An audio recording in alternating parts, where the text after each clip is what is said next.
Radio Serenity 1.9 FM கேட்டுட்டு இருக்கீங்க. நான் உங்க RJ பாரு. பரபரப்பா போயிட்டு இருக்குது இந்த காலை வேலை. கரெக்டா நேரத்தை பாத்தீங்கன்னா 9 மணி 2 நிமிஷம் ஆயிட்டு இருக்குது. ஆக்சுவலி நம்ம மதுரையில நிறைய பேர் வந்து சூப்பரா ரூல்ஸ் அண்ட் ரெகுலேஷன்ஸ் வந்து ஃபாலோ பண்ணிட்டு இருக்கீங்க. ஆனா ஒரே ஒரு விஷயம் தாங்க, இந்த ஹெல்மெட்டை ஏன் நீங்க வந்து டேங்க் மேல வச்சிருக்கீங்க? அந்த ஹெல்மெட் அப்படிங்கிற அந்த பொருள் தலைக்கு தானே, தலை கவசம் தானே, அதையே நீங்க டேங்க்ல வச்சிட்டு இருக்கீங்கன்றதுதான் எனக்கு வந்து ஒரு மிகப்பெரிய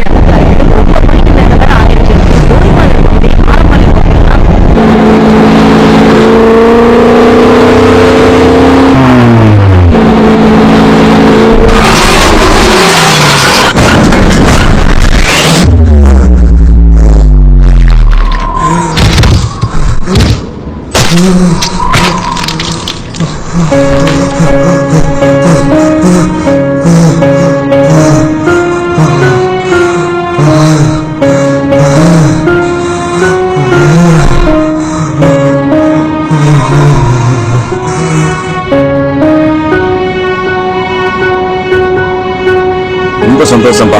இத்தனை வருஷம் கஷ்டப்பட்டது உங்களுக்காகத்தான். நீ நல்லா வருவியா?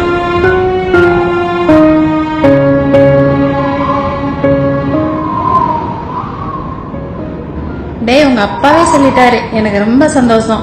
நீ வீட்டுல உட்காந்துட்டு சீரியல் பார்க்க விட மாட்டேன். இனிமே நீ வேலைக்கு போயிருவ, நான் ஜாலியா உட்காந்து நாடகம் பார்த்துட்டு இருப்பேன். பாருமா பாரு, இனிமே என்னால எந்த தொந்தரவும் இருக்காது.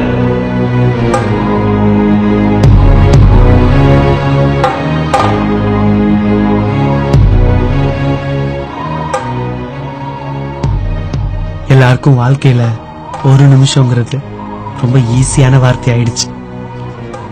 அம்மா கேட்டாலும், ஃப்ரெண்டு கேட்டாலும், ஆபீஸ்ல கேட்டாலும், லவ்வர் கேட்டாலும், இப்படி நம்மள தப்பிக்க மட்டுமே வச்சிட்டு இருந்த அந்த ஒரு நிமிஷம் என் லைஃபையே மாத்தும்னு நான் நினைச்சு கூட பார்க்கல.